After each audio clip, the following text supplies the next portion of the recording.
बुढ़ापा। हर रोज़ की तरह मोहनलाल जी अपने शाम के सैर सपाटे से लौट आए थे। वह अपने जूते उतार ही रहे थे कि बहू ने पूछा, बाबूजी, आज हम पार्टी में जा रहे हैं, हम वहीं से खाकर आएंगे। आज रात के खाने में क्या खाएंगे बताइए। मोहनलाल जी सोचने लगे, आज रविवार तो नहीं है और ना ही किसी की शादी है, ज़रूर किसी पार्टी में जा रहे होंगे। छोड़ो, मुझे क्या करना है इस उम्र में। अपने विचारों पर काबू करते हुए मोहनलाल जी बोले, ऐसा करो बेटा, मेरे लिए 2 रोटियां बना दो, दूध के साथ रोटियां ही खाऊंगा। बहू तुरंत बोल उठी, बाबूजी, सुबह ही जो बनाई थी उनमें से 2 रोटियां अभी भी बची हुई हैं, अगर आप। बहू ने अपना वाक्य अधूरा ही रहने दिया, लेकिन मोहनलाल जी अच्छी तरह समझ गए कि वह क्या कहना चाहती थी। सुबह की रोटियां खाई तो गैस हो जाएगी।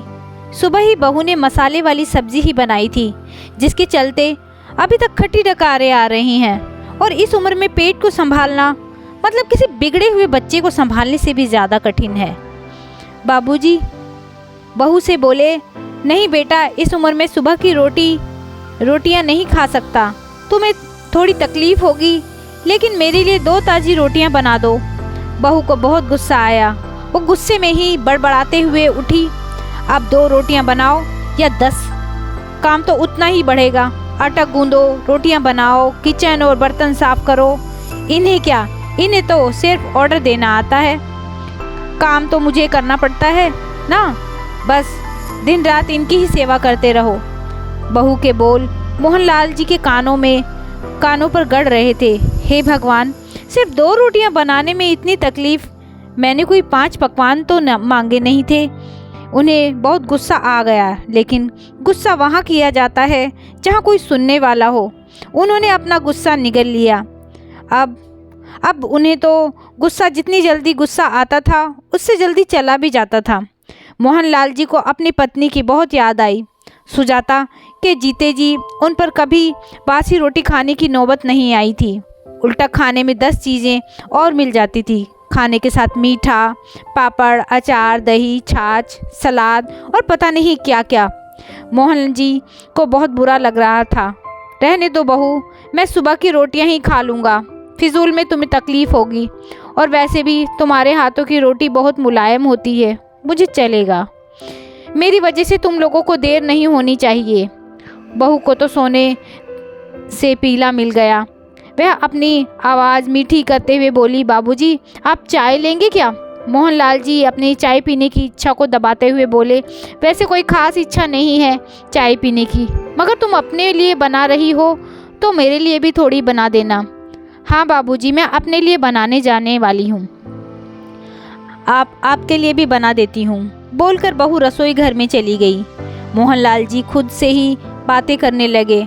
अभी तो लाखों की जायदाद है मेरे पास, यह घर भी मेरे नाम पर है और खाते में भी लाखों रुपए पड़े हैं। कभी बेटा विषय निकालता है तो मैं बोलकर टाल देता हूँ कि मेरे बाद तेरा ही तो है, सब कुछ है, और फिर भी एक कप चाय और 2 ताज़ी रोटियों के लिए तरसना पड़ता हो तो उन बूढ़ों का क्या होता होगा जिनके पास संपत्ति के नाम पर सिवाय पुरानी यादों के अलावा कुछ भी नहीं होता। सुजाता को याद करके मोहनलाल जी की आंखों से आंसू चमकने लगे और धीरे से गालों पर सरके। सुजाता के होते हुए उन्होंने घर का कोई भी काम नहीं किया था। आर्थिक जवाबदारियों के अलावा उनकी और कोई जिम्मेदारी नहीं थी। उनके व्यापार ने भी उन्हें अच्छा साथ दिया। वह भी सुजाता से बहुत प्यार करते थे, लेकिन कभी जता या बता नहीं पाए। वह ये सच्चे दिल से मानते थे कि सुजाता उनकी किसी पूर्व जन्मों के पुण्य का फल है, लेकिन ज़िंदगी की भाग दौड़ में वह सुजाता की मन की इच्छाएं पूरी न कर सके। उन्हें वैष्णो देवी जाना था सुजाता को, लेकिन हर बार यह यात्रा अगले साल के लिए पोस्टपोन हो जाती। घर बार और संसार की जिम्मेदारियां संभालते संभालते कब उनकी इच्छाएं उन्हीं के साथ चली गई, पता ही नहीं चला। मोहनलाल जी ने देखा उनके पोते और पोती दोनों ही स्कूल से आ गए। दोनों ने अपना बस्ता सोफे पर फेंका और दादाजी की तरफ दौड़कर उनके गले लग गए, लगते हुए कहने लगे, चलिए ना दादाजी, खेलने चलते हैं। यही निस्वार्थ प्रेम के कुछ पल थे जिनमें मोहनलाल जी भी बच्चों के साथ बच्चे बन जाते और सारे अपने दुख और यादें भूल जाते थे। वह कुछ बोल पाते उससे पहले ही बहू ने कहा, चलो छोड़ो दादाजी को, हमें पार्टी में जाना है, जल्दी से आकर तैयार हो जाओ, पापा भी आते ही होंगे। दोनों ही बच्चे दादाजी को छोड़कर मम्मी की तरफ भागे। उनकी पोती 7 साल की थी और पोता 5 साल का था। मोहनलाल जी अपनी सोच में डूबे हुए बालकनी की तरफ गए। बालकनी में धीमी ठंडी पवन में उनका स्वागत किया। बहू उनके लिए चाय बनाकर ले आई। बालकनी में रखी अपनी कुर्सी पर बैठकर मोहनलाल जी घूट घूट करके चाय पी रहे थे। पी क्या रहे थे, निगल रहे थे, क्योंकि चाय के नाम पर सिर्फ कम शक्कर वाला गर्म पानी था, ना इलायची ना अदरक। मोहनलाल जी मन ही मन सोचने लगे, बहू के जाने के बाद आज खुद अपने हाथों से चाय बनाऊंगा, इलायची, अदरक और थोड़ा सा ज़्यादा शक्कर डालकर उसके साथ रोटियां खाऊंगा। रोटियों की याद आते ही उनका मुंह फिर खट्टा हो गया। चाय खत्म होने पर खाली कप लेकर वह किचन में रखने गए तो वहाँ देखा कि बहू और बच्चों का कप धो के पड़ा हुआ था। उन्होंने भी अपना कप धोकर रख दिया और अपनी डायरी लेकर बालकनी में आ गए। बालकनी में बैठे बैठे उनकी नज़र सूखी हुई तुलसी के पौधे पर गई। उन्होंने एक लोटा पानी लाकर उसमें डाल दिया। कुछ मिनटों बाद ध्यान में से देखने पर उन्हें पता चला कि सूखे हुए तुलसी के पौधे में नई कोपले जैसे मुस्कुरा रही हों। तभी याद आया कि सुजाता हर सुबह तुलसी को पानी और शाम को दिया दिखा देती थी। अब तो शाम को ना तुलसी को ना ही भगवान के मंदिर में दिया जलता है। पता नहीं कितने संस्कार, कितनी अच्छी आदतें सुजाता अपने साथ ले गई थी। मोहनलाल जी आसमान की तरफ देखकर बोले, सुजाता, मुझे और इस घर को अभी तुम्हारी ज़रूरत थी। तुम क्यों हमें छोड़कर चली गई? तुमने मुझे धोखा दिया। तुमने हमेशा साथ रहने का वचन दिया था। अब तुम मुझे अकेला छोड़कर चली गई। मोहनलाल जी की आंखें भर आई। पापा, इतनी ठंडी हवा बह रही है और आप हैं कि बालकनी में बैठे हैं। अंदर आ जाइए, नहीं तो बीमार हो जाएंगे, बेटे ने मोहनलाल जी से कहा। बेटा, बहू और पोती सब तैयार होकर पार्टी के लिए निकल रहे थे। किसी ने झूठ मूठ ही मन रखने के लिए भी उनसे नहीं पूछा कि साथ चलिए। बाबा, आप खाना खाकर जल्दी से सो जाइए, हमें आने में ज़रा देर हो जाएगी।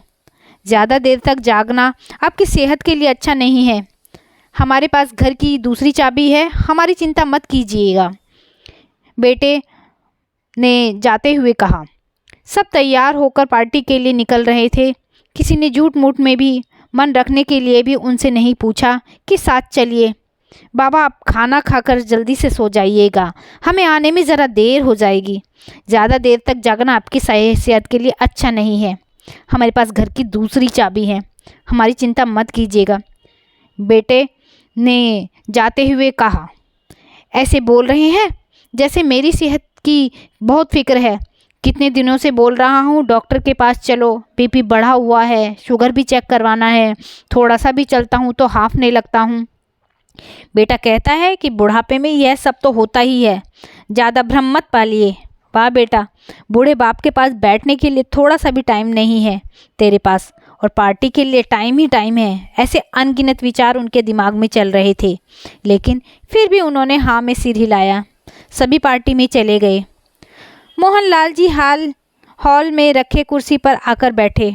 खाना खाने की अभी कोई इच्छा थी नहीं, इसलिए टीवी चालू की।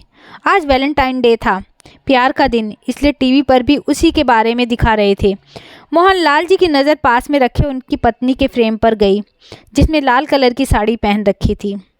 प्यार तो उन्होंने भी खूब किया था सुजाता जी से, पूरी ज़िंदगी किया था, जी जान से किया था, लेकिन कभी बोल नहीं पाए। टीवी पर दिखा रहे लोगों ने लाल कपड़े पहन रखे थे, हाथों में लाल फूलों के गुच्छे लेकर वह ग्रीटिंग कार्ड्स की खरीदारी कर रहे थे। पता नहीं क्यों, पता नहीं मोहनलाल जी के मन में क्या आया, उन्होंने अपने पैसों का बंटवा लिया और निकल पड़े। सुजाता जी के याद में चलते चलते वो एक आइसक्रीम पार्लर पर के पास पहुँचे। उनको श्वास चढ़ गया था, उनकी सांसों की गति तेज हो गई थी। आइसक्रीम पार्लर के पास एक कुर्सी पर वह आकर बैठे। तभी वहाँ पर एक छोटी बच्ची आई जो गुब्बारे बेच रही थी। बच्ची बोली, दादाजी गुब्बारे लोगे क्या? इतने ही बचे हैं, बिक जाएंगे तो जल्दी घर चली जाऊंगी।